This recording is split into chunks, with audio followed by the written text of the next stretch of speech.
And we are live on Oz Property Investor. We bring the big names and we have the big fun. And we've got Mr. Master Negotiator here. Mr.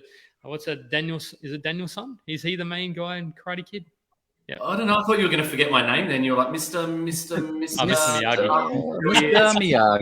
Miyagi. How you going anyway, Scott? Scott Miyagi. I am going enormous. Thank you. I'm doing really well. And you guys? Yeah, feeling.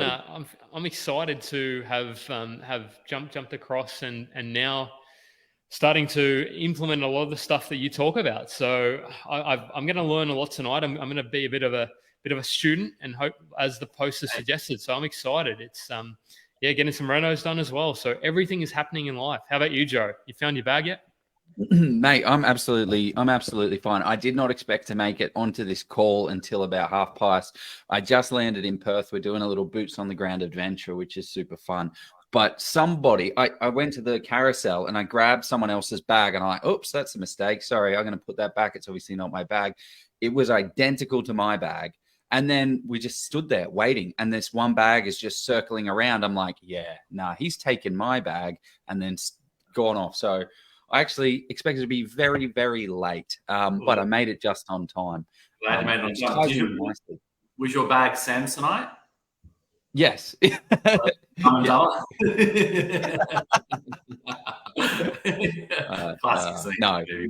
it was rubbish. But that's not what we're here to talk about. We are here to unpack the way of the negotiation, which I feel like it's such a massive topic, I think. So we've had you on a couple of times, Scott, talking about different areas of it. But I'm keen to unpack as the market starts to shift, as sentiment starts to change.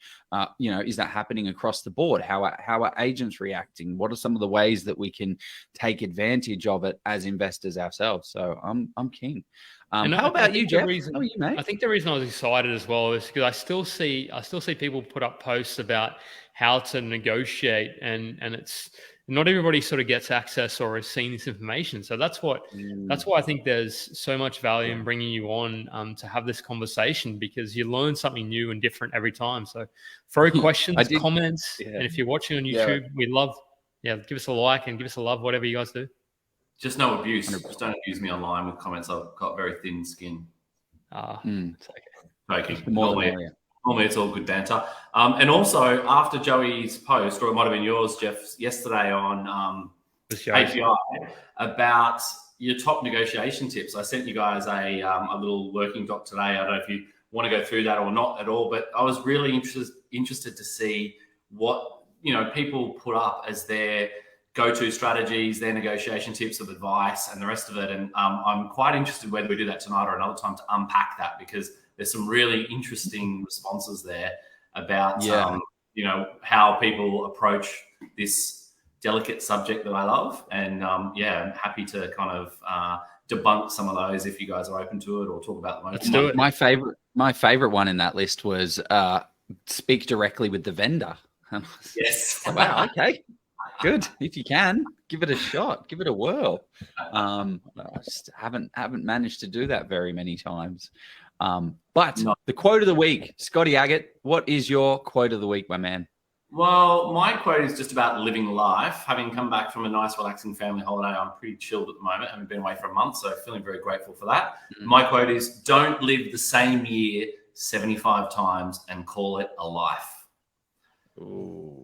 Yeah, and it's because I just love embracing change. I feel very zen from being away, but I came back from holidays ready to rip in and wherever this year takes me. And I love that every year you kind of start and it's another year of growth, going in different directions. So I'm all about that. So I don't want to sit still in life in general. 100%. That's a great quote. And I don't think that's definitely not how you operate as well. I mean, you created a business that is negotiation as a service. That doesn't exist. You just created this business because you were incredibly good at it, and you've created a thriving business that hires multiple people. It's unreal. And now you're doing a massive development. You don't do the stock standard, and you live life on your own terms. And I respect that a lot. What about you, Jeff? What about your little quote of the week? I got a very, last week my quote was a bit fluffy. This week I got a bit serious, and I said everything is negotiable. Whether or not negotiation is easy or not is another thing, by Carrie Fisher. So I mean, for the fans of Carrie out there, I think that one really hits home, because there's so many things that we're afraid to negotiate, or we don't think that we can, and we definitely can. It's just, what are the consequences of A, losing that negotiation, or even B, like how much work and energy do you want to put into that? Is it worth it? Is there something you can do? Like property, we'll throw it to property, because that's what we all love chatting about. If you put all your time into this one property that you're sort of on the fence about, is there just another opportunity just around the corner? Is there another bus to catch? So that's kind of my approach. Nice.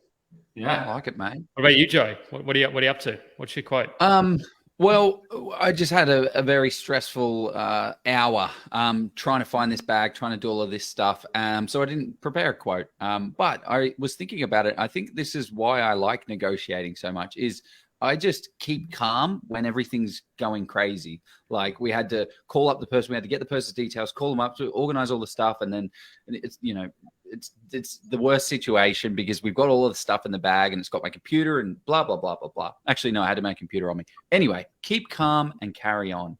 I think in negotiations especially, you've got to be calm. You can't be, oh, you know what, I'm just going to pull the pin and run. You can say those type of things, but you're not getting aggressive with the agents.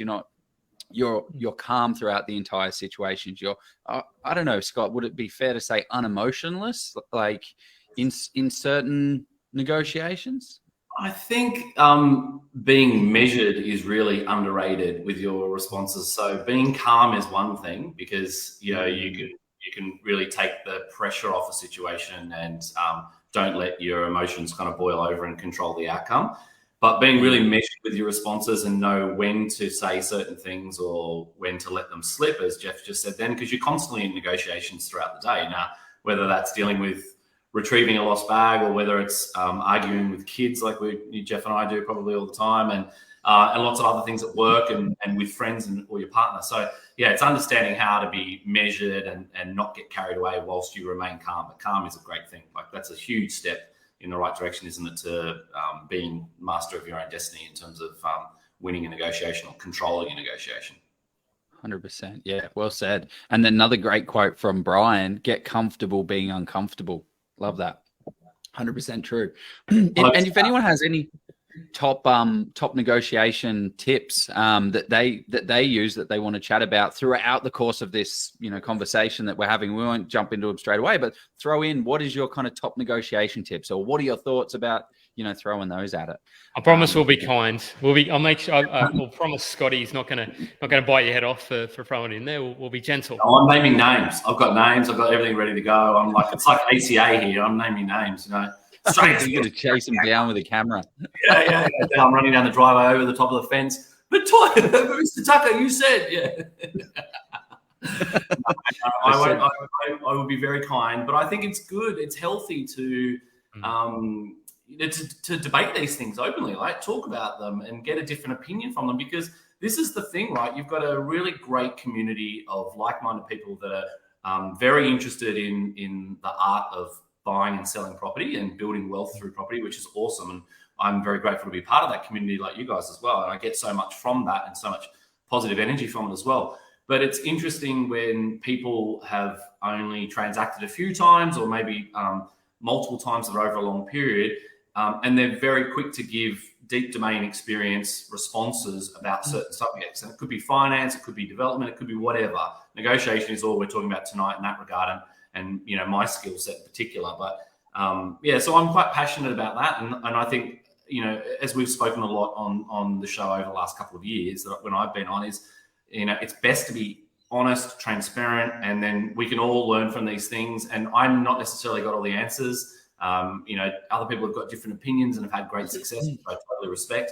But it's great to workshop these things and try and grow, from any one of the expert guests that comes on, because you don't just want to be reading all of the responses and then take that as gospel truth, because there's just a lot of average advice, unfortunately, that gets thrown in the mix. And I just wanted to, work on some of those things whenever you want to talk about it, and and write some of those and give you a different opinion, so people have a second point to review. Yeah, 100%. And that's why we created this group, right? I mean, we get to just sit down with experts like you and have a chat. But the value is for anyone that's live right now, you can just jump on, throw some comments and say, hey, what do you think of this strategy? Hey, I tried this strategy. It worked really well. But what about universally? How do you see that working? All of these things, guys, chuck them in the comments. But we are going to jump into this session and talk about all things property negotiation, how to negotiate in a market like this, how to come back from a negotiation after it's been either rejected or shifted. So I am keen to unpack it. And some case studies. How good are case studies? Oh, and case studies. Yeah, I'm bringing the heat. Jam-packed. Yeah. This live session is sponsored by Scott Aggett from Hello House. Scott has created the world's first property negotiation as a service business. So what does that mean? Well, let's think about it. When was the last time you negotiated on anything over $100, let alone a property that is going to be one of the biggest investments of your life? The vendor, they have a trained negotiator on their side in the form of a real estate agent. That's kind of like you stepping into the ring with Mike Tyson after never training a day of boxing in your life. These guys are trained professionals, and that's what they do day in and day out. And this is what Hello House does every single day as well. They negotiate on property to get the best buy price from the real estate agents. Scott Aggett, he's the expert negotiator. He has been in this industry since 1995. He owned and operated 3 Bell franchises. Scott was the guy that was teaching these real estate agents all these agent games. He knows all of their tricks. Having him on your side is going to give you a massive unfair advantage and literally save you tens of thousands of dollars. Unlike other ways of purchasing property, Scott's incentives are aligned with you, the buyer, meaning the more money he saves you, the more money he makes, which is what you want. You need to have those incentives aligned. Scott has kindly offered our group a massive discount on the retainer fee for his service. So if you're looking to buy your next home or investment property, click the link below to get in touch. It's just me here. I'm back. I just want to leave you hanging there, Joe. But no, so if for those of you who haven't seen or heard from Scott, you must have been living under a rock, because he's been on things such as The Project, realestate.com. You've been on, numerous. I've seen your name pop up day in, day out. But you've been active in buying, selling, negotiating real estate for decades, as in 25 plus. I think it's up to 27 years now, maybe 28. Yeah, 28. Since 1995. Yeah, I said it in the ad, didn't it? So, and you're balancing the needs of all sides. So I think that's something that is really underappreciated in negotiation. I think there's the people who just go in hard and fast with a deadline. It's like, here's my offer. If you don't accept it by this date, then I'm out, which, I don't think it necessarily works that well. But you've overseen thousands of property transactions. So, and the other thing is you're passionate about, and you created a course for the Get Buyer Ready. But you're also a dad and a keen traveler. So, but you're keen to see that people don't overpay. So that's why I love, I don't know what else there is that you haven't done or aren't doing at the moment. Development, $1 million developments as well. So is there anything you haven't done, Scott? Oh, plenty. Haven't done plenty of things, but yeah, it's been a busy last 10 years or so since I've got out of the real estate game, or 8 years or so, probably since I left that. Yeah, it's exciting. The negotiation stuff just lights me up there. So I really enjoy that. And I don't really feel like it's work. Like I really enjoy that process. It's fun. And then, having a business like this means, like Joey as well, with what you're doing, then you get to get around, meet lots of new people, lots of cool people, get to do a bit of travel as well. So it's fun. So I'm feeling sprightly and, full of life. 45 and feeling fine, mate. Yeah, I want to kind of understand how, because you literally are dealing with agents every day. You're negotiating with real estate agents every single day, on and on and on and on.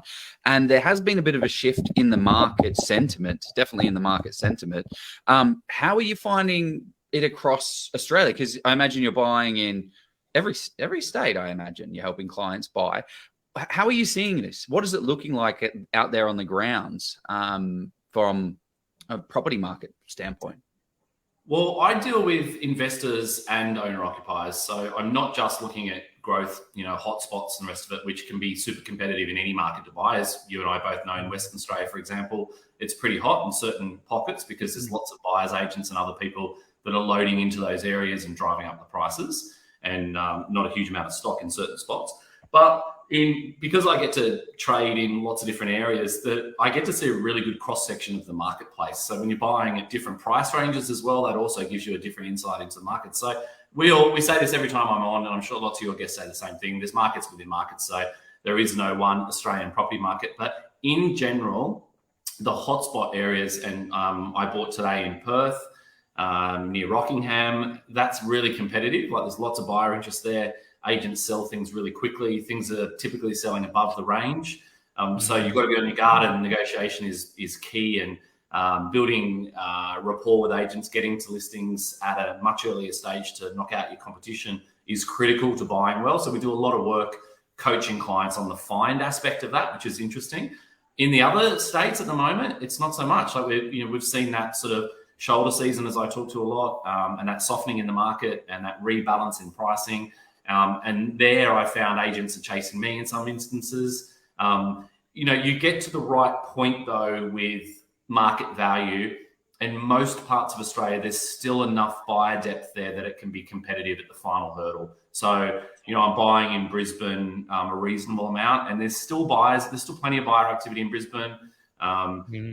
You get to the top lofty expectations of where the owner is at, and there's clear air. You drop down to maybe 5 to 7% below that, and there's probably 3 or 4 buyers on almost every property that I'm competing against. So it's then just that balance of trying to match up where your client is and where the vendor's expectations are to try and get a deal. So yeah, there's interesting dynamics, and that's what makes this job so interesting for me, because it's just a constant change, right? There's what's going on in the economy and what's going on in the interest rates and general market conditions nationwide, but then within all these pockets and different price points. Every phone call for me is different. Like, you go from thinking, that was a walk-up start. I bought that property really easily. I had no competition. The next one will be easy. And then the next one, you've got 5 people. It's a contract race by 3 o'clock this afternoon, and you're all go at full speed, and you've got to deploy a different set of skills or a different strategy to get the deal done. And often it's a strategy that changes on the run. And that's something that I think came up in the feedback from what are your best negotiation tips that people were talking about, that, stick to your strategy. And I find that that's actually inaccurate, having done this a hell of a lot. That what do you mean? I'll start with a particular strategy that I think is going to work in that situation. But if it doesn't work, then live, I've got to change. And if you don't change, you miss the property, right? So if you're going to do a lot of due diligence on a property, you're doing that for a reason, because you've identified it that it ticks a lot of your boxes, whether that's home or for investment purposes. So anyone that's just building one strategy and says, okay, well, that didn't work, so, on to the next one, I think is wasting a lot of energy and time, because I just go, okay, well, that didn't work. Deep breath, as you said, calm, and then where do I go from here? Where is the opportunity here for me to unlock? Now, is that me having to put my money on the table? Is that me having to come at it from a different angle with different terms? Is that me having to use leverage or doing something different that I hadn't done the first time around? So I think you have to adapt on the run, and that's the fun part of it. But I think that's a bit of what a lot of inexperienced negotiators or property buyers don't quite understand. When you say leverage, what are examples of leverage? I've got a gun, and if you don't give me the keys, I'll shoot you in the head. Yeah. Well, that is one example. So what are some casual and calm along those lines? Exactly. As long as you're calm, that's all that matters. I'll gun, we'll kill you. Yeah, just kind of settle that, like in a real casual manner. No, leverage is it could be multiple ways that you use it, but typically how I use it is I'm baiting from the very first conversation that I talk to an agent. So I'll ring up an agent and say, hey, Jeff, I see you've got this property, blah, blah, blah, that we're interested in. I've got a client that's really interested. It looks like it's a nice property on paper. I'll ask a couple of qualifying questions to get the information I will need. I'll build rapport. So I'll start joking with them or try and break the ice and get some sort of relationship going with them on the phone. So there's more to it than just an analytical approach. I'll get the information I can out of them as best I possibly can in that short time. And then I will typically say, well, we're a long way down the path with property X or, another property that's off market. And you've heard me talk about this lots before, but how to set this up. But, I will say to them that we're under offer at that property. We have to have a decision by X. It's not me, it's them. I pass that buck to a third party, and that is the leverage that I can use there. So that's typically how I do that. For me, I don't do it on every deal because the circumstances change all the time, but that gets us tremendous results because as soon as you reverse that fear of loss, you put time pressure on that seller, especially in this market, if they haven't got another buyer or they want to get a result quickly because they've purchased already and they're super motivated, then that leverage just drives far better outcomes for us really quickly. Can we get? I want to go a little bit off topic, ad lib here, because how do you typically approach a situation where you've got because I'm sure some people are seeing this, where you've got an agent that's they're about to take it to open, and they will take it to open, but they're saying they've got multiple offers, already written offers, so not just verbal. How do you then how do you combat that? Do you just say, well, okay, well, what's a buy price today? Do you then you leverage it, or do you they're going to run their process? How do you approach that typically? Well, you definitely are. That's part of my qualifying questions is what will buy it today? Is the seller ready to trade now, or do they need to see the market? If you've got other offers on the table, I'll try every single way I can to find out what the highest offer is that they've rejected or what the highest offer is that they're holding in their hand. One of the key things I want to know is, are those offers even in terms of, are they all unconditional, or are they all on a 30-day settlement, not subject to sale? Are they all with a 5% or a 10% deposit? There's so many variables, because often an agent will say to me, oh, we've got another offer. I'll say, okay, cool. And I'll try and use that as pressure against us. And then I'll ask those questions to unpack it. And they're like, oh yeah, it's subject to the sale of their house. I'm like, okay, well, you don't have another, that offer's not worth the paper it's written on, basically. So I know that I can negotiate hard because they're unwilling to accept an offer that's subject to someone else's sale and in a chain. So asking those questions and trying to establish whether or not there's a seller here that actually will trade, at what price they will trade at, what your real competition is at any given time. So if you've got that information, then you can really piece it together that if it's worth you being involved. But I would say to you that if you're seeing those properties, it's not always the case. It's not easy to do this, but if you're getting to a situation where you're finding these properties and they've already got multiple offers on it, you're doing it wrong. You're buying property wrong. So you should be seeing these properties by building a pre and off market strategy to get to these opportunities before they exist on real estate or domain. It is absolutely possible to do if you actually spend some time and strategize around how to do it. It costs no money. It'll create, up to 40% more opportunities. And the biggest benefit from not only seeing the whole market, the biggest benefit is you knock out your buyer competition, potentially, or a vast majority of it. But more importantly, you meet the motivated sellers that are either nervous sellers and that will just take the first offer they can get, or you meet the people that have bought already and they're under extreme pressure like that to act fast. To give you an example, the one that we bought in Western Australia today, we had done a market estimate of a 550 and we bought it with one offer at 520. So we bought it $30,000 under what we thought it was worth. That's a nice story. That's all good. But the reason this one is exciting for us is because our client, actually the Bushy referred to us. So thanks, Bushy, if you're watching. Our client applied my BCC email and SMS, which is what I have spoken to you guys about lots, and is part of our Get Buy Ready course in the Find section, and built rapport with the whole of the agents. The agent he'd been on the market for 10 days. He'd sent that BCC email twice. He got the email or SMS as he just left the appraisal and signed the document, and rang our client straight away and said, oh, I've just got your email or SMS. I've got this property, I've just listed it. And then we bought that one-on-one with no competition. We made one offer below what it was worth, and they took it because they were 80 owner-occupiers and they'd already bought a property for $1 million down the road from the same agent. So all they wanted was just ease. And that's the thing, right? And that is a really booming market around Rockingham, Waikiki. It is, yeah. I've seen some properties. I look at it in the morning, and I'm like, I look in the afternoon, it's already under offer. I'm like, oh, geez, I didn't even. I mean, I wasn't even that keen on the property. I was like, I'll give it a call, see what's going to go for. Well, we missed one the day before in Waikiki where we made an offer of $415, and the agent later that night, or following day, actually, the following day, sent a text message to every buyer and said, the negotiation over, open for inspection, cancelled, property sold. And I'm like, well, no one even negotiated with you. Like, we put an offer in and we never heard back from you. Like, you didn't even respond. And I rang the agent and I bitched and moaned about it and said, this is a horrible process. And he said, well, we were quoting like $439 to $459 and someone paid way over $460 for it.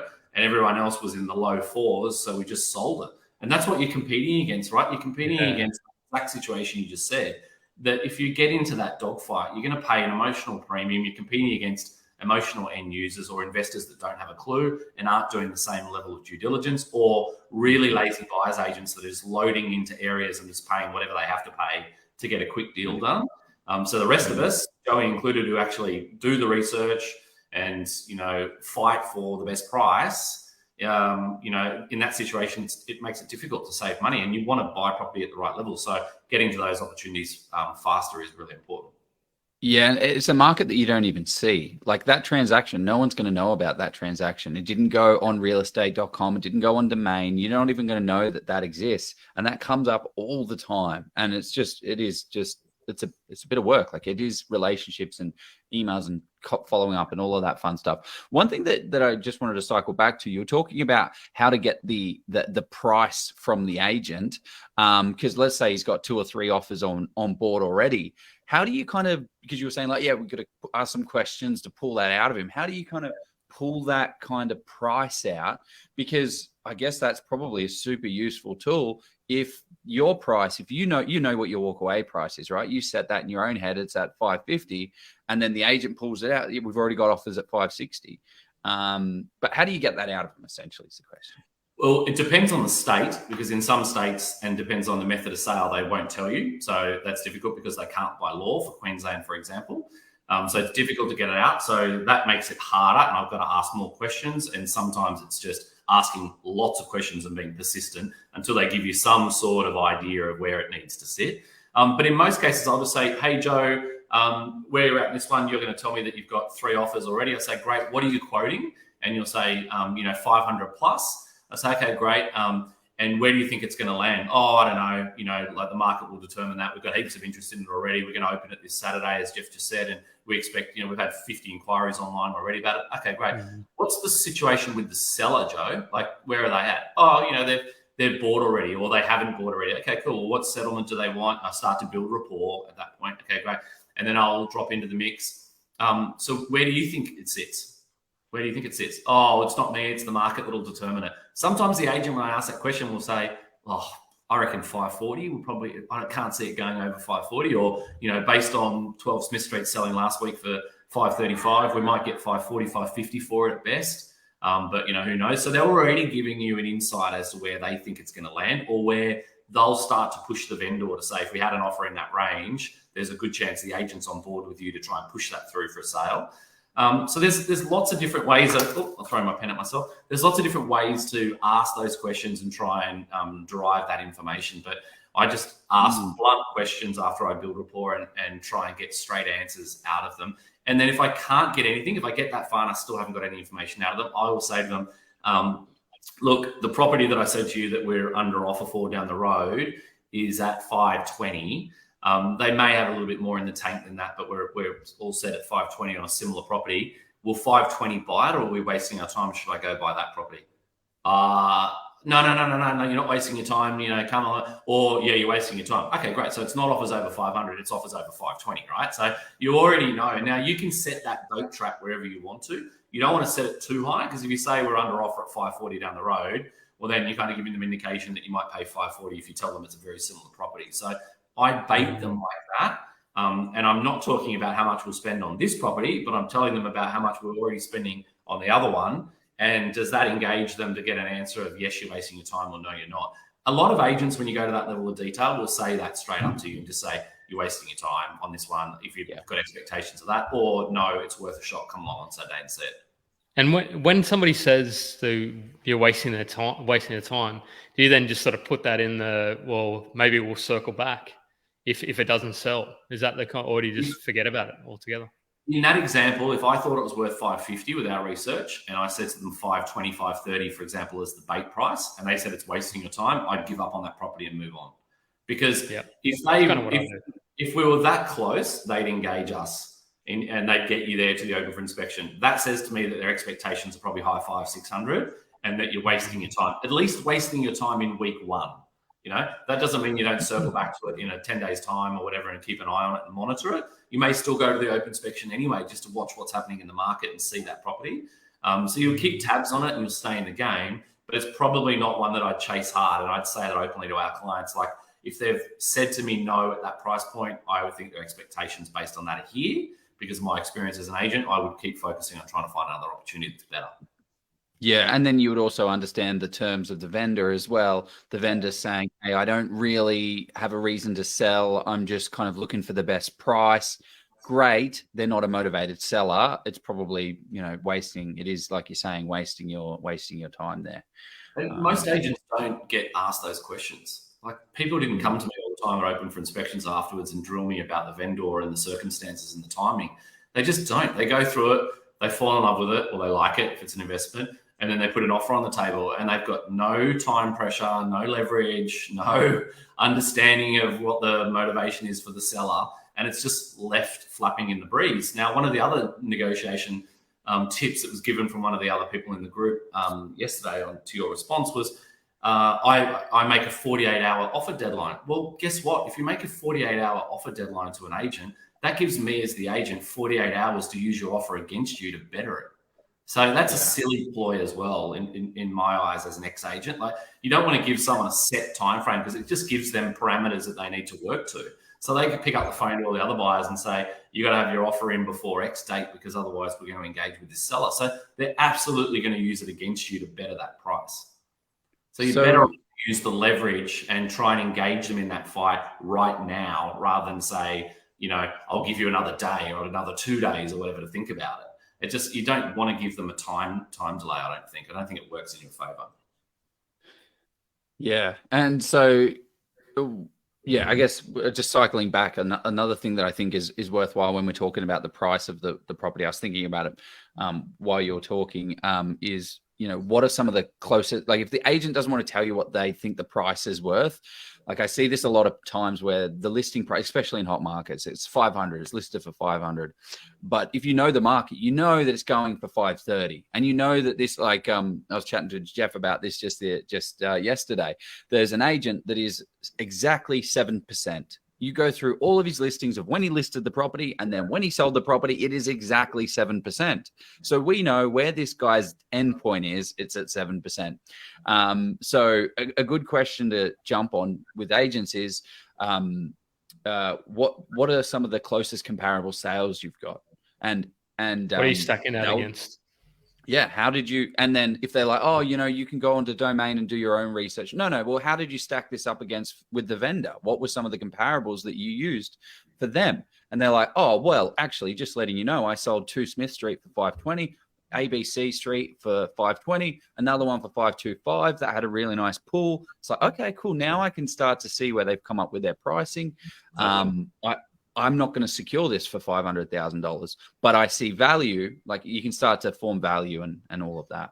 And so you nailed it. Absolutely. That's exactly right. So the simplest way that I just ask that question is, what's the best comp that you used? Because you have to put comparable sales to the seller. What's the best comp you just used, for this house? And they have to, you put them on the spot, right? And they're like, well, that's debatable. And it's, well, not really. What's the best comp for this house? Yeah. Really. Like, give us your It's not debatable. Yeah, I like to pump them up.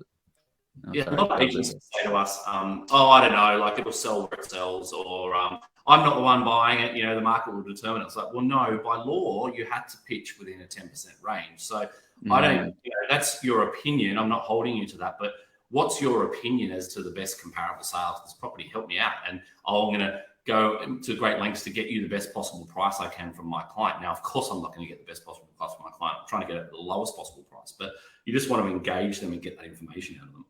Yeah. And also another thing to be, as we start to shift into these kind of interesting times, because that's what I wanted to unpack, like how you come back Is that what we're talking about, Jeff? How do you come back from an offer? You put forward an offer, how do it didn't go the way that you wanted to, and then we can come back and get it at a potentially better price.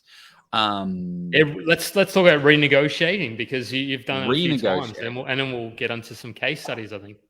Yeah, well, I floated that idea because I think it was an interesting trend that I've seen in over the Christmas holidays, and as the markets continued to soften in most areas, I've seen it for the first time in a couple of years, is that we've been rejected on offers, which happens all the time, right? That's a year-round thing in any market. You get offers rejected.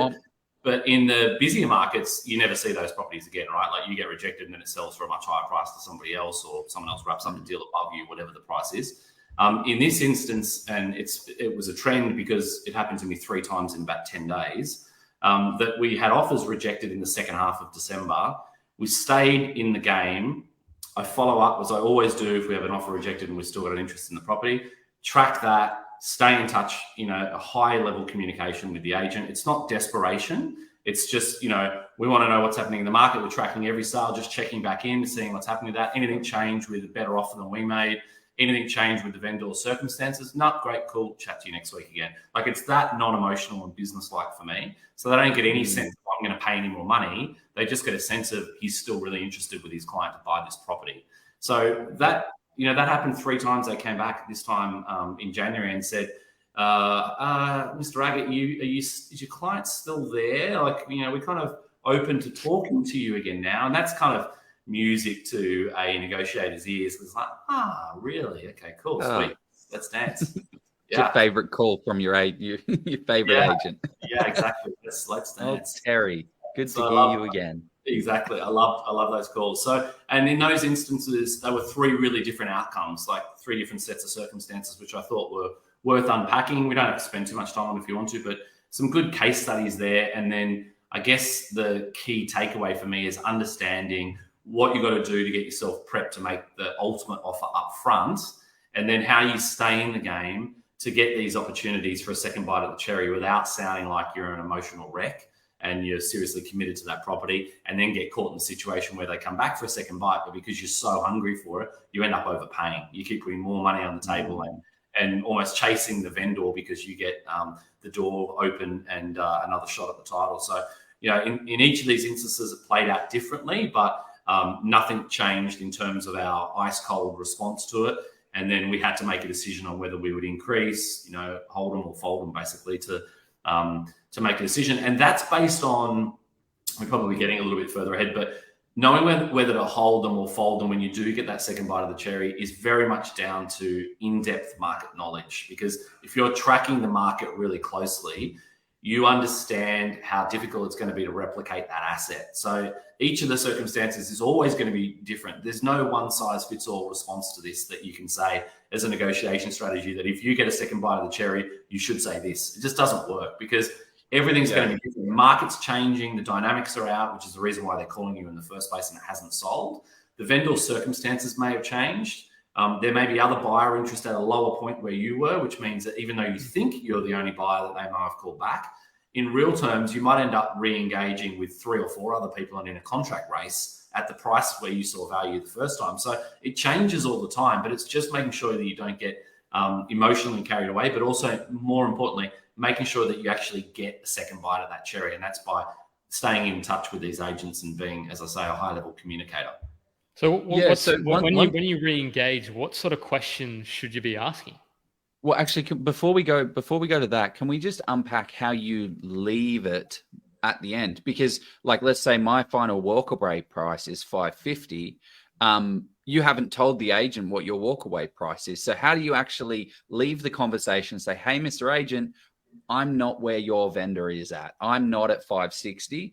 I just think it's best that we walk away. You don't just throw out a 550, or how do you leave it? How do you kind of leave it alone without giving away your final number? So and then, yeah, I get it. The most important thing is the setup, right? In terms of how you make that ultimate offer up front. And that shouldn't change in any market conditions. So there's 2 things that are really crucial to this. It's understanding true market value. So you can't do anything smart unless you understand what it's truly worth in the market, okay? So that number may vary from the second important point, which is your target price or your walkaway number. I call it the target price. whatever your maximum line in the sand is that you're prepared to pay. So once you've got those two numbers, they may be the same number or they may vary greatly. Then you can build a strategy around it. So what I like to do is I want to get in as fast as possible. Time, this is another one of the points that came up in the, my favorite negotiation tips that people put in there, that time is your friend. Just kind of let things lapse and it'll land in your court. There is nothing that I do that is left to chance. Nothing at all, ever, forever, never going to happen. It is done. And that's because the agent. That's because the agent wants to sell. I mean, they want to. Yeah. Yeah, you want to buy the property, and if you're serious about buying that property, you give it everything you possibly can as quickly as possible before someone else gets their foot in the door and makes that job harder for you. So we establish market value, we establish our target price, we build a strategy, and then we go. So whether we use leverage or whatever it might be, we get to a level where we see value. Beyond that, the house doesn't have any interest for us, okay? So we don't have to say this is our max offer. We just get to that point where I say to the agent, listen, it's got to a point where we're not comfortable paying anymore for the home. We don't see value beyond that level based on where we perceive opportunities to be in the marketplace elsewhere. We're going to go take our chances now elsewhere because we perceive your vendor to be in la la land on price. We're not aligned. But we're going to stay in touch because, stranger things happen. This happens all the time to us, that the circumstances may change at your end or our end, whatever it may be. Let's be friends, shake hands, and stay in touch. Good luck. Hopefully you get your price that you want. So there's no animosity. There's no bad blood.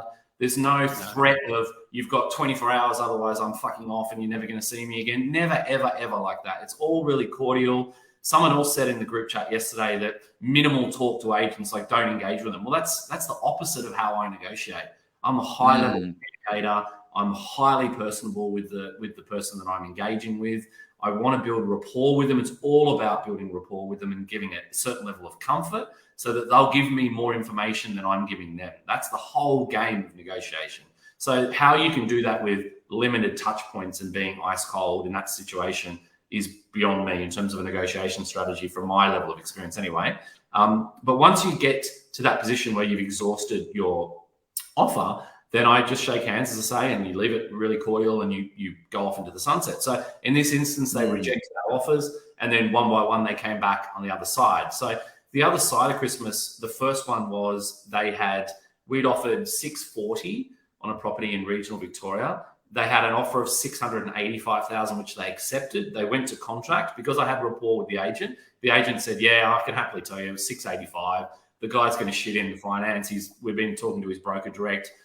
Everything's all lined up. It'll go through, no problem. So sorry, this one's gone. Let's focus on trying to find you guys something else. I'm like, okay, cool, thanks. And we looked at everything else. And then he rang me back and said, mate, the total unexpected happened. Whatever reason, he couldn't get his finance. The deal crashed over. Will you pay $685? I'm like, what? I don't see value at $685. Like we had all these conversations a month ago, right? 3 weeks ago. No. And then that process starts another negotiation.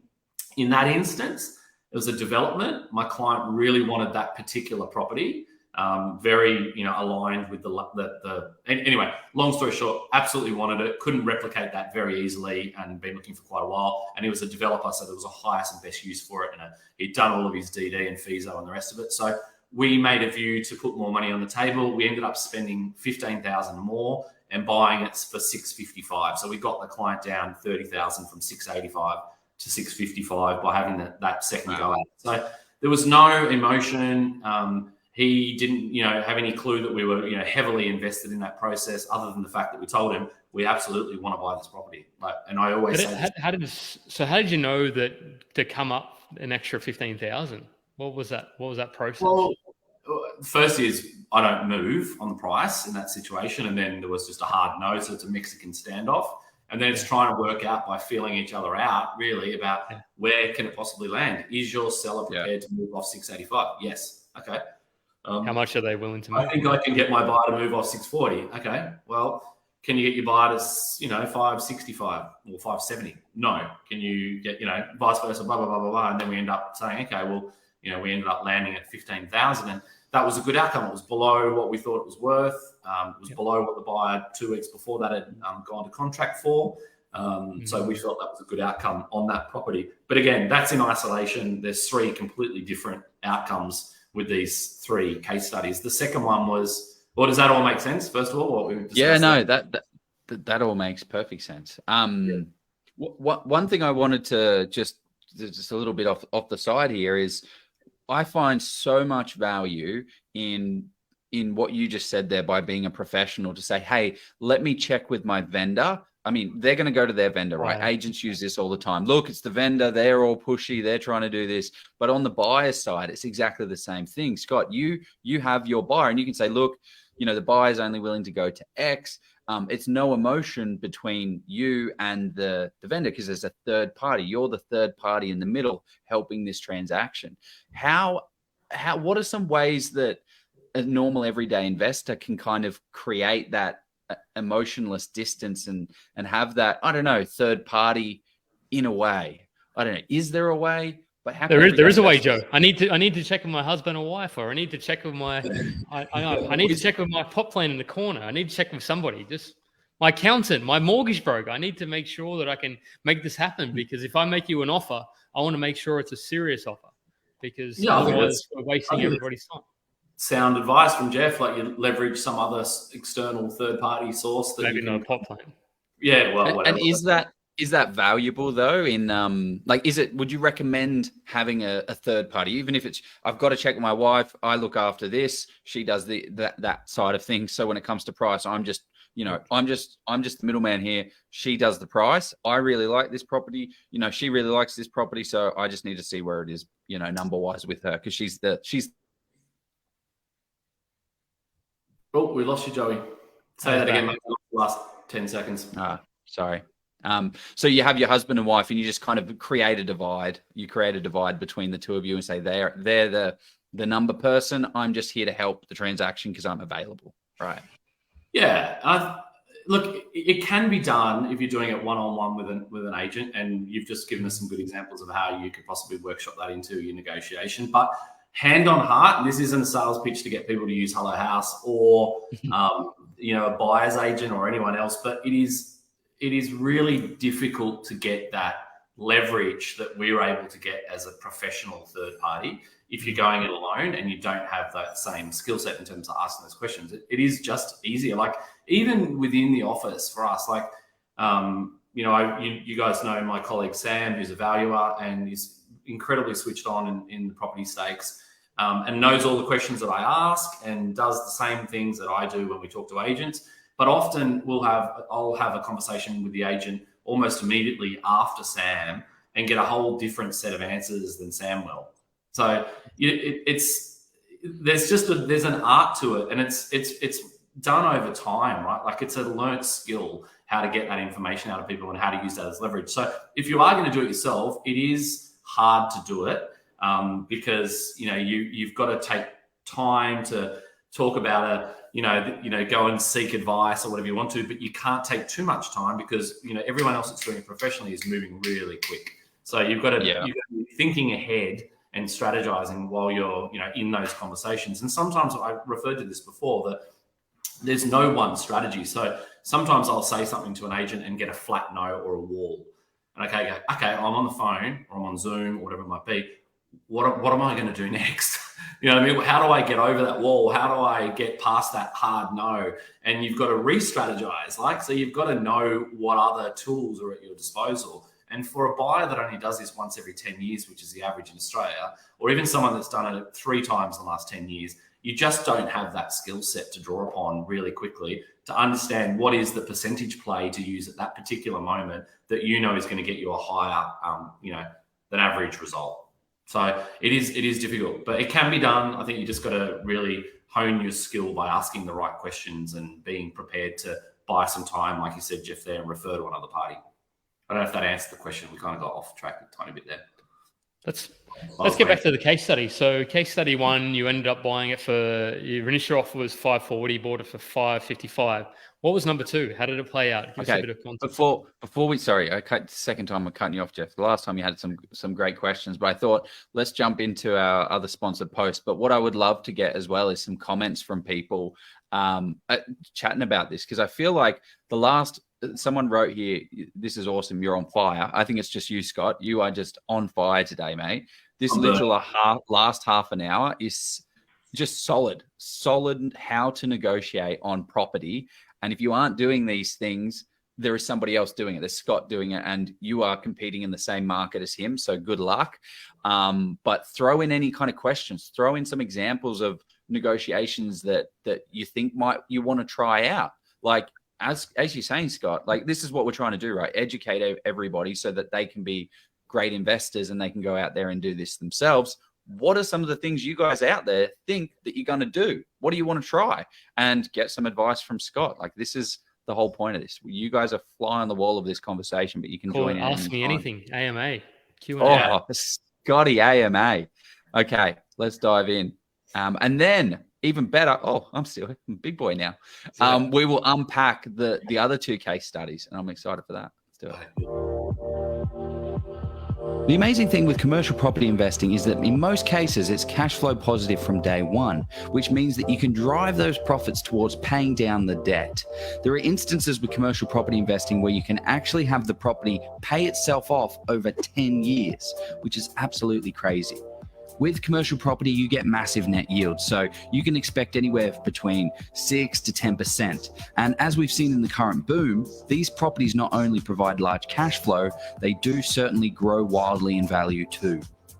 Now, with big rewards comes some risk, and this is why you should de-risk your investment as much as possible. And the way you do that is with expert due diligence. And this is why we highly recommend people hire professionals to help you along in your investing journey.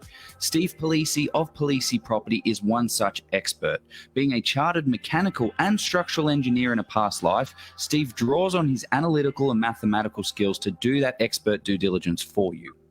With 6 years experience in the space, Steve has over 1,200 property transactions under his belt. He's the guy you want in your corner, crunching the numbers and finding the best properties in the best locations, along with ensuring that you avoid the mistakes. Steve has actually even written the book on commercial property investing in Australia. And not only is it a bestseller, I believe it to be the most comprehensive in commercial property investing on the market today. He's been generous enough to give us a massive discount for our audience of 50%. So use the code OZPROP, click the link below, get a copy today, and start learning and getting on your commercial property investing journey. So I found out the other day, apparently Polisi also does the residential one at the discount code. So we got that. Yeah, apparently he does. He confirmed that. So case study number 2, what happened? How did it play out? Yeah, well, case study number 2, I'll fast forward to the end, ended up in a screaming pile of dog shit, unfortunately. So it didn't quite work out. And I think the thing about being real is not always do these deals work out, right? They definitely don't, no. I hear a few BAs, there's 2 particular high-profile buyers agents in Australia that say they've got 100% auction success. Well, that is absolute horseshit. And you win it, Scotty. Yeah. Well, if you win every auction, then by nature of that, you pay the most money every time. So I don't know if that's a win either. But anyway, the whole premise of what I do is trying to keep it absolutely real and transparent. So I think it's great to talk about the losses, the L's, because you got to learn from those, right? And there's some really good learnings in those that you can unpack and take away to be better for it next time round. So case study 2 was in a similar location. It was in Bendigo. It was a 1-into-3 corner block. That was a good subdivision opportunity for an investor client of ours that I had found that property for him. And on paper, it looked really good. The house we knew was tired. He was happy to spend some money renovating the house. The agent told us up front that it required re-stumping and that it was going to cost $20,000 to $25,000. So those things we knew before we got involved in it and did the inspection. What we didn't know is that cost in the end would blow out substantially, and it was just not going to be possibility to put that deal together. But how this one came about is we started negotiating. They were looking for $600,000. The long story short is we ended up agreeing at $580,000 the first time around. Went to contract subject to building and pest. Building and pest came back. It was a bit of a shit show around the re-stumping and some movement of the house. So we were kind of prepared for that already, but it was worse than what we prepared for. So we tried to renegotiate, and they were prepared to give us $560,000. So I think I negotiated, if I've got the numbers right off the top of my head, about $20,000 on production, which wasn't enough in the grand scheme of things to make it a viable business transaction for the client because there was too much capital involved. So we crashed the deal and walked.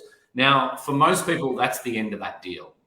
But being a little bit cheeky with this, and because I knew there was value in this deal if it was at the right price and we could make it work, I knew from an agent's perspective that property is going to be really hard for the agent to sell, okay? Because they've now got a building and pest report that's shocking.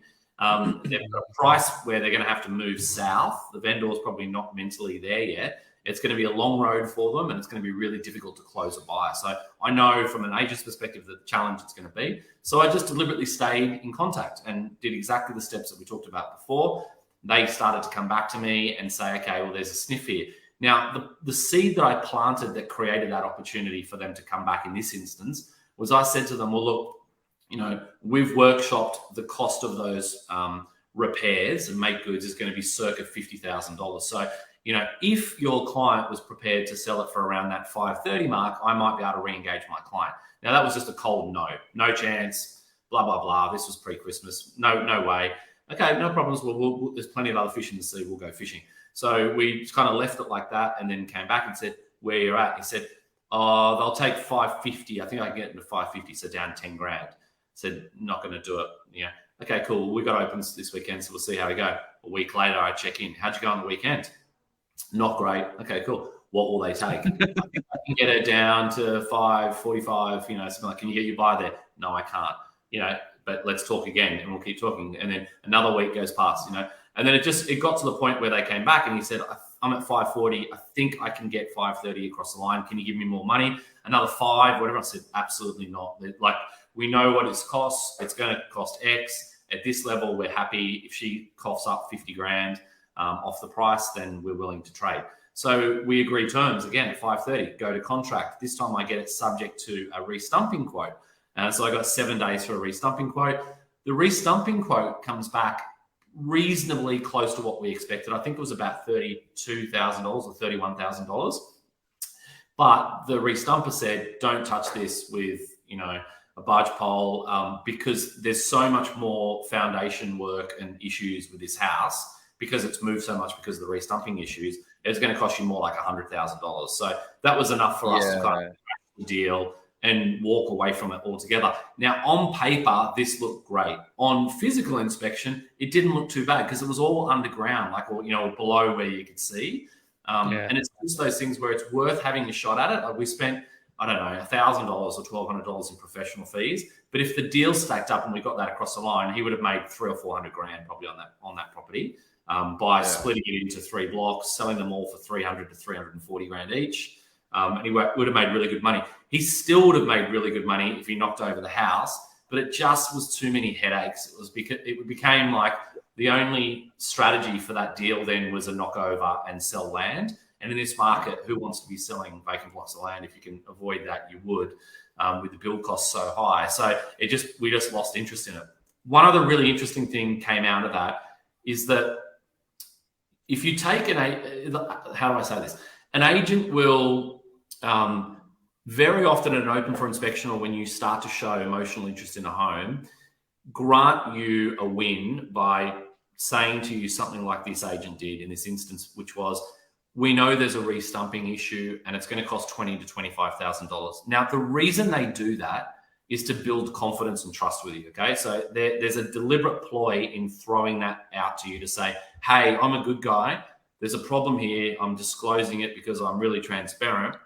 And a lot of buyers will take that as face value and possibly not look further into the problems of the home, which he was only partly telling the story. The story was a lot worse than that, but that was enough for him to perceive that he could have got a buyer across the line by just being open and transparent like that. The other thing is his $20,000 or $25,000 ended up being $31,000. So you could very easily be, $5,000, $10,000 out of whack by just taking it face value when you're negotiating that that's how much a quote's actually going to be without physically going out and getting a quote for that specific repair. So there was some really good learnings in that process for us. Things that we've been through before, things that we haven't been through before. Restumping I haven't done for a long time. So interesting to go through that process, but a good one to like how to stay in the game, how to stay firm at a price. We knew there was no other buyer interest. We knew it was going to be difficult, so I didn't budge $1, and then it came back and landed in our lap. Now, if that house was in better condition, this would have been a good luck story. it wasn't. So it wasn't meant to be. It was a miss. Did you know that there was no buyer interest that they were going to opens and they weren't selling it? Correct. I kept asking the agent. I was on really good terms with the agent. He was just honest with me. He said, "Mate, I haven't got anyone. I just need to work on my vendor." I guess I just was struggling. We haven't got any other buyer interest. Okay, and it's because he built it over time. He knows that he's got to disclose those issues, right? So when you disclose those issues, how many first home buyers or owner occupiers are going to be willing to happen, 530 grand, or at this point they still wanted 580 after we crashed the deal, and then put another 50,000 plus into works? People just don't have access to that money, especially in regional Victoria or regional anywhere. So I just knew it was going to be a challenge for them to sell that property. So that was an interesting one for us. Super interesting. Yeah, I would also be interested to understand the land itself. Like if you build 3 properties on it, are we going to have the same situation at a later date? Like if you are buying that land, has it shifted that much? Not because of the stumps, but because of the land itself? No, it was a flat corner block. So it was just a really old house, 1930s kind of Spanish mission style home, and it was just it looked probably just the way they built it. Looked good in the flesh kind of until you got right up close and realized it was decaying and there was a lot of issues. And a lot of it was, as I say, under the house, which was difficult to see on inspection. Yeah. So, but that's why do we finish on a good note? We're not going to finish now, but case study number 3. Did we have a win? Yeah, case study number 3 was a pretty simple one really for us. Like they wanted 1.1. We offered 985,000 before Christmas. They came back post-Christmas. They were a motivated seller. So these are one of the ones that you really want. We got to them early. They couldn't get the price they wanted. And simply they came back to us to re-engage. They tried to re-engage at 1.1, $1,050,000, $1,025,000. We just stood firm at 985. And then I went to $1 million because I knew psychologically that was a number that would, be a big deal forward from 985. It is, yeah. Yeah, we managed to agree at $1 million, which we had done our estimate on it was worth 1.1 million. They just didn't have another buyer that was prepared to pay that, and they were motivated to sell it. So that comes back to we knew the worth of the property, we knew our target price, and we knew that if market conditions were in our favour and there wasn't another interest there, that we had the ability to firm on it because they needed to sell. So your walk away price was actually 1.1, but you're saying I'm not going to my walk away price. I know that they don't have buyer interest, but how long do you wait between those conversations? Because they could go out there and get buyer interest and then come back to you and start drumming you up a little bit more as well. That is a really good question, and I don't think enough people will understand how important that is. And I'll give you another example of this in Brisbane that's happened this week for us that exactly that is played out. So we've got a property where another property in the same suburb in the Gap for a different buyer in Brisbane. The owner wants 1.1 million. They had interest in the high 9s. We offered $1.5 million. She rang me back and said, your $1.5 million is losing. There's a buyer above you. And I established that the buyer was at $1.15 million. So I established that the buyer was just above us. So I went to $1.15 million, like a tiny step forward to that. And she said, you're in the lead, but my owner is not going to counter offer any of the 3 offers because you're all too far away from the price that they want. So we're going to run it to an open for inspection on Thursday, tomorrow, and then possibly on Saturday and see how we go if we can get the higher price. If we don't get the price that we want and what we think it's worth, we'll come back and renegotiate with the 3 of you later. So I rang my client and I said, okay, we're in the lead at $1.15 million. They'd set me a target price. I hope this agent's not listening, by the way, of $1.40 million. And he said, well, let's go to $1.40 million and get our best foot forward. But I said to him, there's no point going to that level because the seller is not ready to make a decision. So if I go to $1.30 million or $1.40 million now, they're going to still say no, right? Because they're not mentally ready to take that price. And then when they come back to us to re-engage, you've got no ammo. You got nowhere to go. So you're potentially going to get mowed down by someone else, or you're just going to have to say no, and you can't step up anymore as well. So we left it at $1.15 million, and now I've got a chance of buying it for $1.15 million, right? Because if no one else steps 100%. Up, the highest bidder, we may end up saving tons of money out of it. So that's where an inexperienced buyer would put $25,000 more on the table, and they don't have to. And look, we may have to in 3 days' time, but I'd rather do it when I know more about the circumstances and when I know the seller is panicking. Because if they realize they can't get their price, all of a sudden, $1,015,000 becomes the benchmark, and then it's up to whoever's prepared to put you more money on the table. So is it kind of about being willing to gold. lose the property if you know that there's market depth? Is that, or not market depth? There's more stock on market that you could pick up. Is that kind of what it's a little bit about? It's more about the holding your cards, right? Like because if you go to that level where you've got nothing left in the tank, you are just exposed, really, because someone else can offer $1 more and you can't beat it, and or the owner's going to come back and say, okay, great, we'll do it for $1,050,000, and you can't do it either. So it's just frustrating. So I think you're better off to leave some, petrol in the tank and give yourself that flexibility. And sometimes it lands in your court where you don't have to even spend another $25,000. You just say, well, if they come back to you and they say, there's no one else, you're at $1,015,000, but that's not enough to buy, I'll just say, well, that's not enough to buy it then. Like, you're not enough to sell it, you mean? Like, that means you're not going to get a deal across the line. Like, how motivated is your client? Well, 3 days ago, 5 days ago, they'd already bought a house and they really needed to sell in week one. It's the end of week one. You still bought a house last weekend. So that's Turkey. And my price is $1,015,000. Yeah. And we just sort of start. You do that politely. You don't. That was arrogant and sounds silly, but you do that politely and above board, and you hope that you can re-engage. And sometimes, like I just explained to you with case study one, sometimes it takes another 10 or 15 grand or whatever it might do to put more on the table. And because you've got that left up your sleeve, you can do that and get the deal done quick. Yeah, absolute gold. Rewind this 5 minutes and listen to that again. I think that was the most valuable. This whole session has been of value, but that was the key point to go, because any inexperienced person would have gone up for up to $40,000, and you just saved a boatload of money.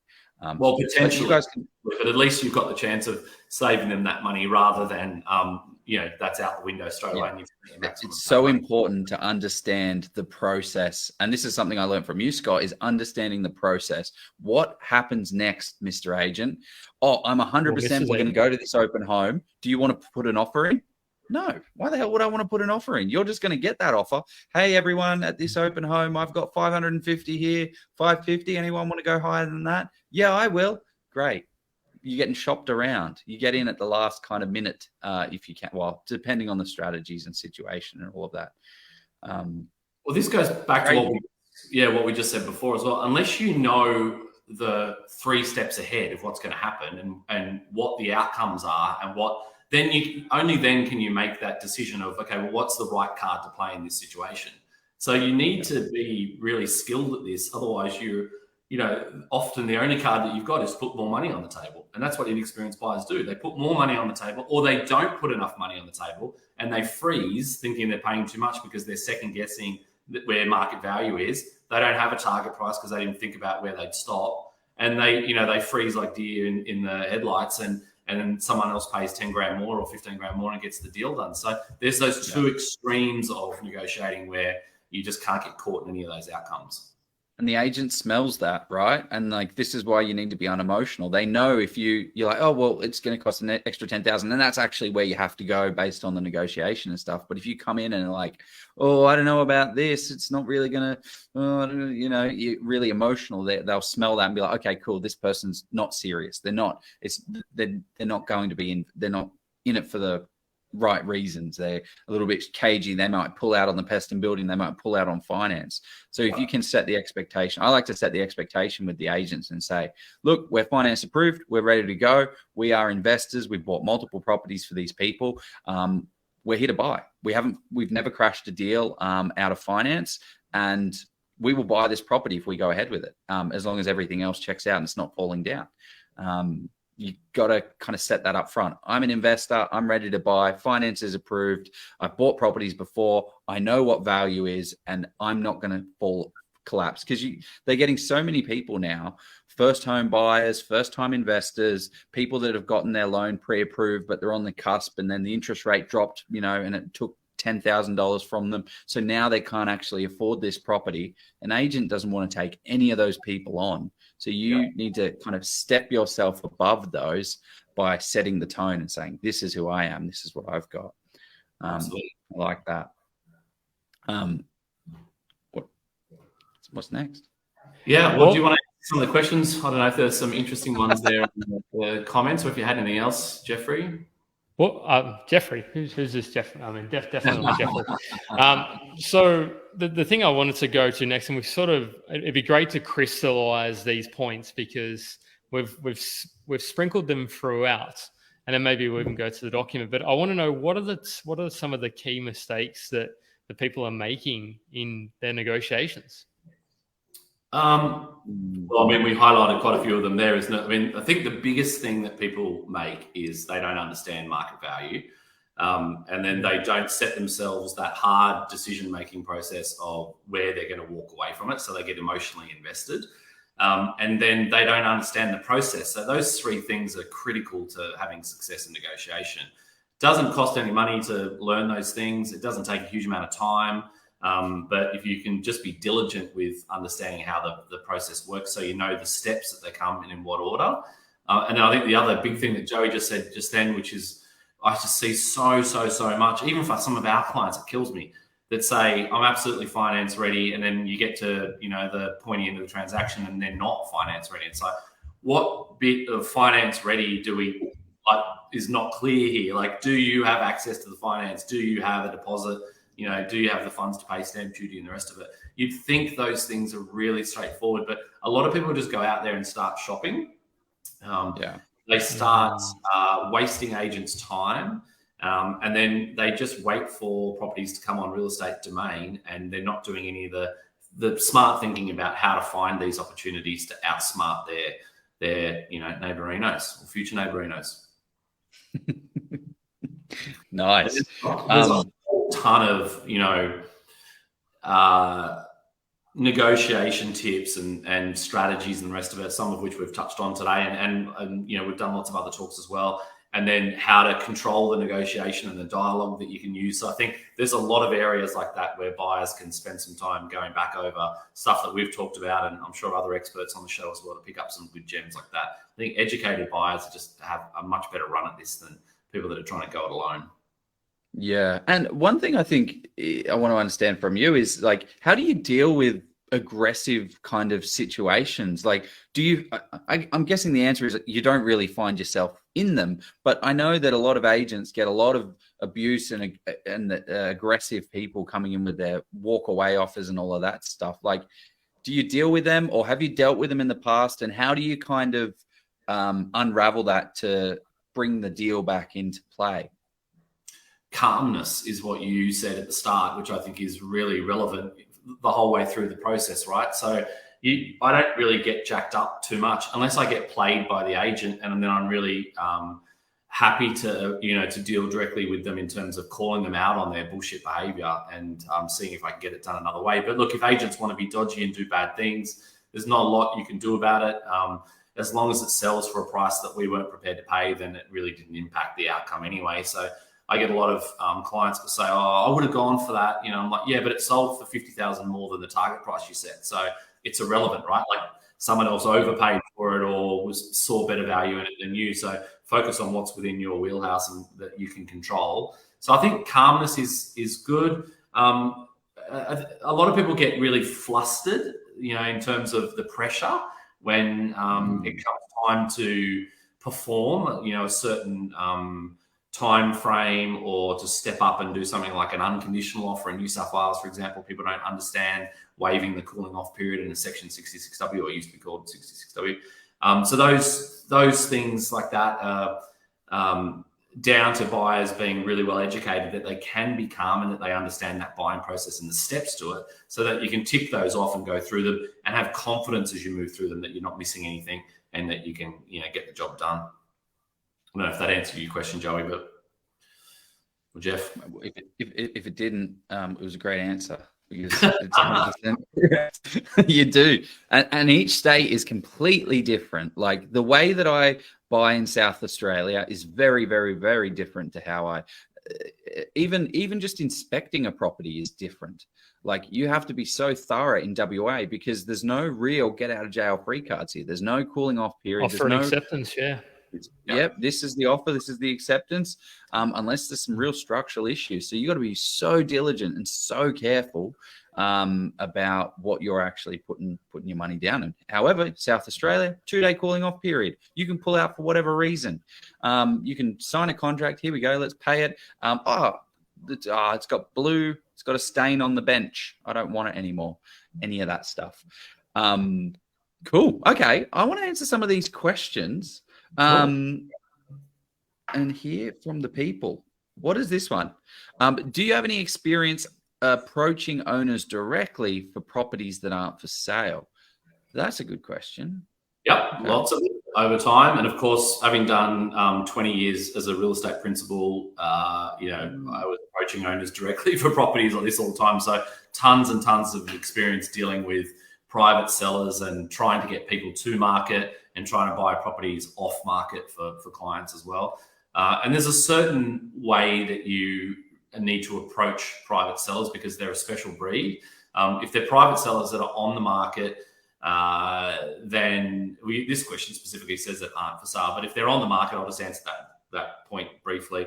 Then it's typically because they think their shit doesn't stink, like they don't want to pay an agent fee because they don't see any value in it. It's mainly because the agents told them their house isn't worth, or their property's worth less than they wanted to hear, so they think they can go it alone and cut corners. That's my vast experience dealing with private sellers that are on the market. The ones that are off market, you've really got to go to them with a compelling reason as to why they should sell. So rather than the smoke and mirrors approach, with dealing with an agent and maybe being in stealth mode if you think that's the best way to buy, and not giving them too much of information about what you do and the rest of it. I find that my best outcomes have always been being tremendously open with private sellers and saying to them, look, we'd like to buy a house and we know why you probably don't want to sell your house because that's the reason we want to buy it, right? Because it's a beautiful home in a great street and a great location, and our client would love to be there, or I'd love to live in that property. And these are the reasons why I think this is a great offer that we're making you. And here are the savings that you're going to make by not engaging an agent. You don't have to play those games. We make it really simple for you. This is a written offer for you with very clear terms. We're completely flexible for you as well. So if you want to rent the property back and have your money fast, you can. If you want a long settlement so you find another property, you can. If you want your money out of there in 30 days and move on, you can. Come to them with solutions, not problems. And I think that's a much easier way to transact with people and complete and utter transparency. Here's all the comparable sales. Here's why we arrived at X. And we're happy to debate that with you and openly discuss why we think your home is worth Y. But here's all the inner workings for it. And here's where we found that data. And you can go and have a look at that for yourself as well. And then I go to great lengths to explain to them that if you speak to an agent, which you are most welcome to do, be aware that the first thing they're going to do, because I was an agent, is talk you out of a private sale because they want to get a fee out of it. So they're going to tell you that the price is too low and that they can better that and that you should take the property to open market. Now, they're only doing that because they want to build their profile and they want to extract a fee out of it that they otherwise wouldn't get. And if you can show me the comparable sales that back up a price that suggests that they're right, I'm open and willing to have a conversation with you about it. But here's all of the data openly, and it doesn't lead you to a sale price of X. That's solid. Yeah, I think we've spoken sort of around it, but what sort of data? How do you determine the market price? Well, same way we would always do it. Like, what's on the market competing with that home right now? How hard is it to replicate that asset in the market? So is this, you want to buy a 4-bedroom house in this street? Are they one every 10 years? Is it one every 6 weeks? How long is it going to take you? Like, what's the scarcity factor? And then what are the direct comparable sales? What are the other 4-bedroom, 2-bathroom, 2-living areas on 700 square meters that have just sold within the last 90 days, if you can, with the same aspect that are in a similar condition? Now, there's not always a like-for-like comparable, but in most areas of built-up Australia, there's plenty of data that arrives, at the number that you need very quickly. It doesn't take us more than, honestly, if we went at it hardcore, we might be able to do it in an hour. We prefer to take, 4 or 5 hours to do it properly to work out where we think the market estimate sits. And we'll even lean on agents, independent agents. So if you had a property, Jeff, that was on the market I would ring Joe, who's a competing agent, and say, Joe, I'm interested in buying 15 Smith Street. Jeff wants 1.6 for it. What do you think it's worth in your instance? And Joe might say, listen, it's probably worth 1.7. Like, we've had buyers of ours go through it already. I know one of my clients has already offered 1.72. I suspect that's market for it. I can't see it going much beyond that. But look, I'm not in control of the listing. Of course, the market will determine it. But I have those honest conversations. I just ring them up and say, hey, Joe, you're an expert in your field. I really respect what you do. You've got a great track record. I've called you because you obviously, hold a lot of weight in your area as one of the lead agents. Really like 2 minutes of your time just to pick your brain on this. Good agents have seen all the properties. They know it. They probably pitched for the listing and know what the vendor wants and didn't get it for whatever reason because the agent, the owners saw 3 or 4 people before they made a decision. So we made it our business when I had Bell in Surrey Hills. We made it our business to go and see every one of our competitors' listings that was in our core market. So someone from our team or all of our sales team went through all of our competitors' listings. We were at every auction that our competitors had on a Saturday, so we could see where the bidding started, who was bidding and where they bid to and where it stopped and what things sold for in real time. So it's about data points, right? So you lean on those data points and get their opinions. But remember, everyone's got their own opinion. You need to draw the line somewhere yourself, so you need to be educated yourself. People will lean on agents, and there's a vested interest sometimes in them shitbagging a property or talking it up for whatever reason. There might be a mate of theirs that owns it. So you've got to, take everything with a pinch of salt and make sure you do your own research too. Yeah, and one of my favorite strategies is you look on real estate, you look on RP data, you look on domain. Some of those properties it's taken 3 months, so it may have sold for 550. But if you're in a hot market, you want to know what is today's price, what is the price that things are actually selling. So what I do is I call up all of the under offers. You see a property, hey Cheryl, the great property here that you've got listed. I see it's under offer. I'm looking for something exactly the same. But look, where are we? Where did this one end up? And just be super friendly. And not all the agents are going to give you the information, but she'll say, look, this actually went for 555. Oh, wow, actually, I was speaking to John, and that one went for 555. That one went for 555. But everything on real estate and domain is at 540. So you now know where you need to kind of be, because it's going to take a month or two before the pest and building, the settlement, the process gets uploaded and uplifted. Know your market inside. And you can do that within 4 to 8 weeks. I reckon you can be an expert in any market in 4 to 8 weeks. If you track, every listing that's suitable for what you're wanting to use as a comparable to what you end up buying. If you physically get out and inspect, I think up to 50 properties. So if you're in a market where there's that sort of volume, I tend to make up to 50 inspections before I buy, or I used to at least when I was buying property myself for our family. So I knew what things were selling for in real time. I was going to auctions. I was understanding market depth. And then very quickly within 4 weeks, 6 weeks, you understand what's going on. And it's very hard for an agent to pull wool over your eyes or for you to overpay for a private seller off market like that if you've been tracking the market really closely. And then you'll have all those data points to reference. 100%. Yeah. There's another great question here. When you don't have another property to leverage, what other strategies do you use to get an early viewing or to put in an early offer? A simple answer to this is, why can't you always have another property to leverage? Because that answer is really simple for me. Like, if you don't have another property, make one up.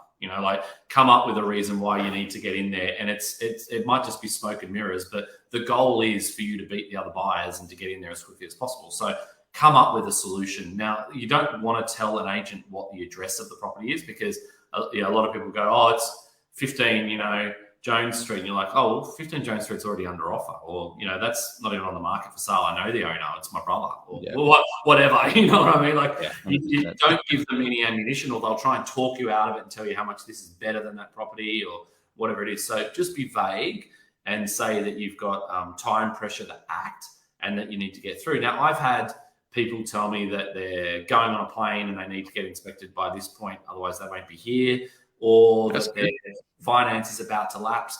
It is and it isn't. They're good excuses, you'd think, but they also show me as the agent that you've got time pressure to act yourself. So if you're saying to me, if I don't buy this property before I go on a plane, I'm going to be away for 2 weeks or 3 weeks. I'm like, okay, well, then you're out of the market for that long. You're going to miss a whole lot of opportunities. What really strong offer do you want to put on paper before you get on the plane? Like, you're going to have to make me a really good, compelling reason why I'm going to sell it to you in a short time frame. And that means you're possibly going to have to pay a premium for it. And the same with lapsing finance. I'm like, okay, well, if your finance is lapsing, that suggests to me that you're not going to get finance again, because why would you even say it? And if you can't get finance again, then this is your last roll of the dice. Then I'm going to do the same thing. I'm going to stay firm on my price expectations and push it as hard as possible, because I know that you're hard up against a deadline. So I think using leverage is better, because you're just creating fear of loss, and you're putting that pressure back on the seller to say, okay, well, if you don't accept me by this certain time frame, I'm gone. I'm going to go and buy another property that we see more value in. That flips flips the fear of loss, doesn't it? Yeah. Flips the fear of loss. Straight quote from Scotty Aggett. Yeah. Flip the fear of loss. But what happens when we're in a hot market, right? And the agent says, hey, look, you throw that out. And maybe this is where it comes to timing of using this strategy. But I think what this person's saying is like, well, no, we've answered that question. But if we've already hit that number, hey, I need to get into this inspection before Friday, as I've already got another deal on the go. It's already happening. And they're like, cool, well, I'm going to the open on Saturday, so see you later. Like, you're not going to make it. Done. Yep. And then there was a question there saying, what's the strategy to negotiate in the hot market? Well, leverage isn't going to work as well in a hot market, because there's no fear of loss for the agent, because the market depth is so strong that they can just park you, excuse me, and sell it to someone else, right? Or engage multiple other parties that are going to push the price up in a competitive bidding process. So the strategy changes. My strategy in a rising market or a hot market might be, well, we're unconditional, we're all cash, we can settle in 30 days or whatever it is that I know the owner wants, because I've asked all the pre-qualifying questions. So it's getting yourself and all your ducks lined up that you can move really fast. A strategy for me might be organizing. If you're watching the market and you know exactly what you want to buy and you've set a shopping list, and the dream property on paper comes up, what do you do in a hot market? Well, you go and drive past it or walk past it during the day and at night. You look at traffic flow and you do all those things that you would have done post falling in love with it at the first open for inspection on Saturday. So do that as soon as you saw it on realestate.com or Domain, if you haven't already found this off market. So take time out of the equation.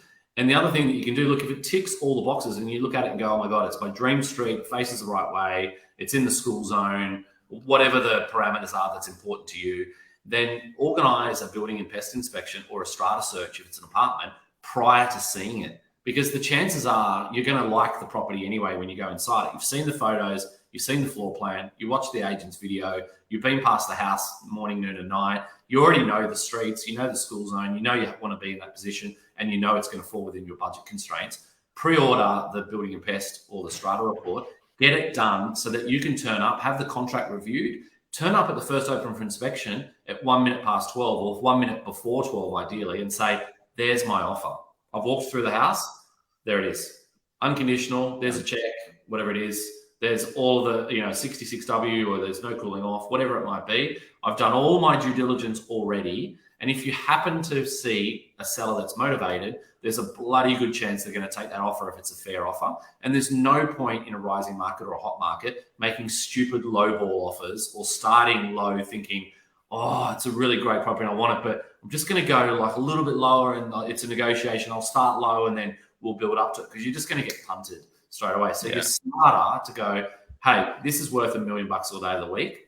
I'm going to go to $1.10 million straight up, and I'm going to own it, because if this gets on the open market, it's going to be 3 or 4 months to replicate this asset. I know there's going to be 20 people on it, because I've seen there's so many underbidders at all the auctions, and there's 50 people at every open for inspection at the moment. So if I pay 10 grand too much for this house, it's nothing in the grand scheme of things, because it's exactly the home that I want. So you've got to think about, how else can I put myself in pole position to stand out from the pack? And when you do that little trick with the building and pest inspection, often I'll turn up at the building and pest at the end of it legally. I haven't pre-approved that. But they're very likely just to let you in because you've already paid for the building and pest. And you might just be able to quickly run around the house while the agent's on the phone or having your coffee. And then you've seen it. No one else has seen it. You might have seen it on the Tuesday or the Wednesday. And then, the next day you're able to make an unconditional offer before the first open for inspections even happened. Yeah, do it that night. Have a chat with the agent. Do you actually need the report? The agent just saw it. He's going to be the one writing the report. Have a chat with him about all the problems, all the issues. No, this is the best house I've seen this year. Great, time to buy. Buy it then. Hey, Mr. Agent, here you go. Yeah, I've bought properties without building and pest inspections as well. And for right or wrong, but if you go through a home and it looks absolutely rock solid and, it's owner occupied potentially and you can't see any damage, it's really well cared for, the likelihood of anything coming up into building and pest is probably pretty slim anyway. It's $500. It's going to be full of disclaimers. If you're going to buy the house anyway, like even if it had $20,000 worth of problems, whatever, and you're still going to buy it, then you maybe save yourself $500 if you're in a rush. I'm talking in an absolute hot market. It's not my preference to do it, but if my dream property came on the market and that was the difference between me owning it and not owning it, and I perceived it to be in good condition, or I even took a builder through it, for an opinion, when I went through to do my first inspection of it, there's ways that you can navigate this to your benefit. You've just got to think outside of the square. I love that.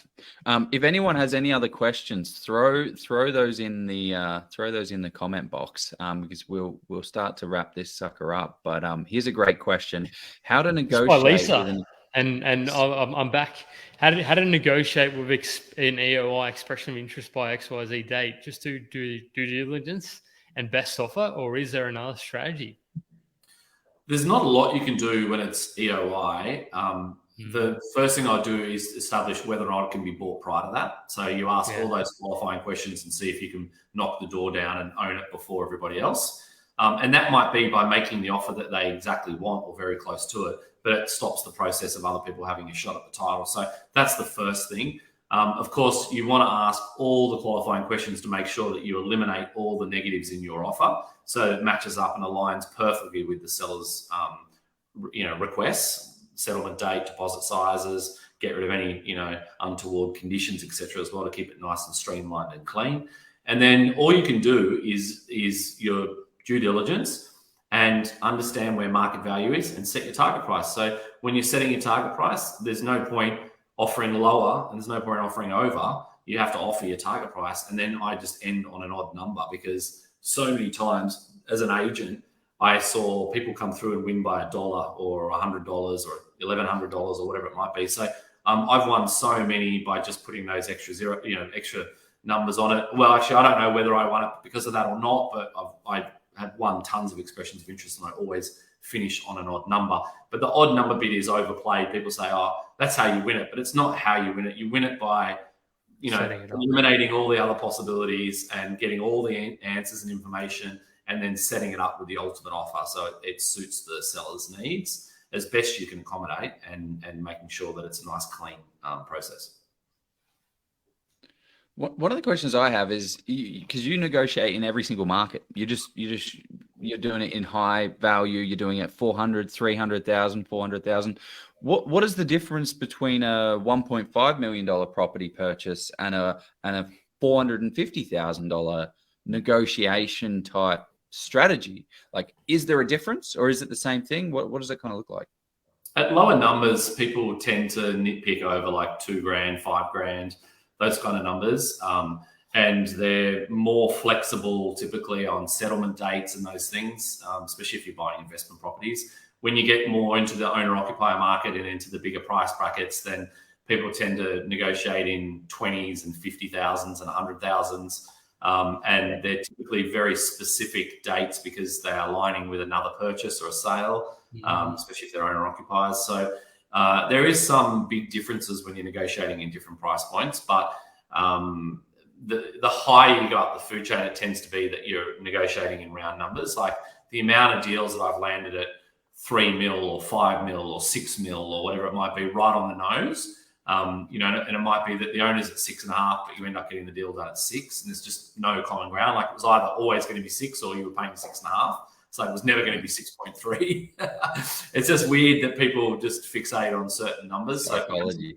psychological in terms of where the numbers sit. So yeah, horses for courses, depending on where you're buying and what price point. This is an interesting question. Because WA is where a lot of people are looking and buying at the moment. In WA, you can only make one offer each time. How do you put an offer in without a time deadline and avoid being locked out of putting in another offer whilst waiting for the agent to get back to you? I think might know the answer to this, but what are your thoughts, Scott? Well, I mean, I think we've covered this a lot, isn't it? Like we've just sort of answered this a few different ways in terms of determining where market value is. And it's similar to the EOI thing, really. If you're going to get one shot at it, you need to really understand the value of the home and then what you're prepared to lose it for. So, you know, if it's worth $450 and you're trying to be cheeky and buy it at $430 at the moment in WA, then you're probably going to lose it to someone who pays $460. Because people are paying just that little bit extra than what most people see as market value, because it's just the market's really hot. So you've got to understand the market, like Joey said, like be a ninja level at your suburb or your two suburbs, because then you're not going to miss these opportunities. And a lot of inexperienced buyers will miss many times because they'll just not have as Brian says, their balls of steel to go to the max level that they know the house is worth. They second guess, the value of the home. They're not confident in understanding market value. And they lose because of that, because someone else comes in and they're highly confident with the number that they want to spend. And it takes inexperienced and first home buyers, especially, quite a few misses before they realize, actually, the agent is right and this is going to sell for more money, and I need to step up to the plate and actually put a proper offer on the table. Otherwise, I'm just going to keep losing and the market's just going to continue to get away from me. So, I mean, the example that I discussed before, if you've been listening from the start for that Facebook user, that we offered $415 and then they sold it for north of $460 yesterday, and they didn't even call us back. Well, I made one offer, but they initially said they would call me back and talk about negotiating or going further, and then didn't. So whether or not you can only put one offer in that instance, they led me to believe that there was going to be another opportunity to talk about it further, which is why we didn't put a higher number on it. We left some ammo up our sleeves. But in that instance, did you have a stern word with the agent in that situation? Or? Well, I was just pissed because they didn't call us back. Like, when they said they're going to do something, they don't do it. Like, correct. But also, your job as an agent is to work for the seller. If you've got a whole heap of people that made offers and you never call them back to see what they're prepared to pay, you haven't done your job, right? Like, you might have one standout buyer that's over $460, but what if there was other buyers that wanted to pay over that as well? That was my beef with open negotiation, which there's a lot of that in WA at the moment as well that we're competing at with negotiations, is that it forces you to bid a certain number. And if you don't want to bid that number, you're excluded from the negotiation. So if you wanted to pay $560, but it says the next bid has to be at $570, you can't put a bid in. You're just excluded from it. So if you put $570 in and then someone else came in and put $590 and you weren't prepared to pay $610, which is the next bid, they're never going to call you back. They're just going to take the bid at $590. And you're like, well, hang on, I might be at $570, but I might see value at $620. You just haven't engaged me, because I can't see the color of the other buyer's eyes, and I can't really determine where the end closing date's going to be. There's no emotion in it for me. It's just soulless. It's a really bad way, I think, and a lazy way of selling a home. And you'll come up against that in WA as well. So again, all you can fall back on is knowing what market value is and where your walkaway number is, and then just putting that on the table. And then at that point, if it's meant to be, it is, and if not, walk away. Yeah, 100%. Scotty Aggett, this has been an unreal session. Thank you very much for going through some of these. And it's cool to hear from the failures, right? Like, I think you learn from so much more from other people's failures than you do from successes. So it's cool that you shared some of those, and not saying that you failed as you didn't fail at all. It's just the money wasn't there, right? Someone got emotional, right? You set the price, someone got emotional and paid more. We do not do that as investors. We do not get emotional. We just go ahead and buy that. But how can people learn more about all of these strategies? Because this is one of the challenging things that I find with really good people with really good content, right? You just say, here's all the information, but we just sat here for an hour and 40 minutes but it's not structured. It was just a free-flowing conversation. So this is where we talk about a little course you've got going on. Can you tell us more about that? Yeah, well, I guess I've tried to unpack the 28 years of experience into a structured 44-lesson course, so good for adult learning. About 3 hours worth of content. You can read it or you can watch it in video if you want to see my beautiful face. It's called Get Buy Ready, so getbuyready.com.au, and it's deliberately structured in 4 sections, which is find, analyze, negotiate, and transact. So I've just data dumped my experience into that. And I've tried to make it really simple for people to understand. So if they go there, that'd be a great place to start. The other thing that we've done recently is we've put a whole heap of our resources. So negotiation strategies, how to analyze property, valuation tips, how to negotiate with the bank, whatever it might be. There's tons of resources. We write a lot of content and we're really engaged in that process and we love sharing. So if people want to go to resources.hellohouse.co, they will find all the resources that we put up there, and people can download those at no cost and play around with them or read up as much as they want to as well. And we'll continue to build on that. So if they go to that website, hellohouse.co, they'll get tons of information, or they can reach out to me at any time, and I'd be happy to answer the questions as I always am in the group. I love answering them in the group because it's there for everyone to pile on. I think that's kind of good, to be open and let people also give us their opinions and things, or fight me on different things, which is what I love. Is there a spreadsheet as well that or we're not ready for that spreadsheet yet? No, we've done, we use a spreadsheet in-house, which is how we break down the value of a property. So comparable sales, what else is on the market.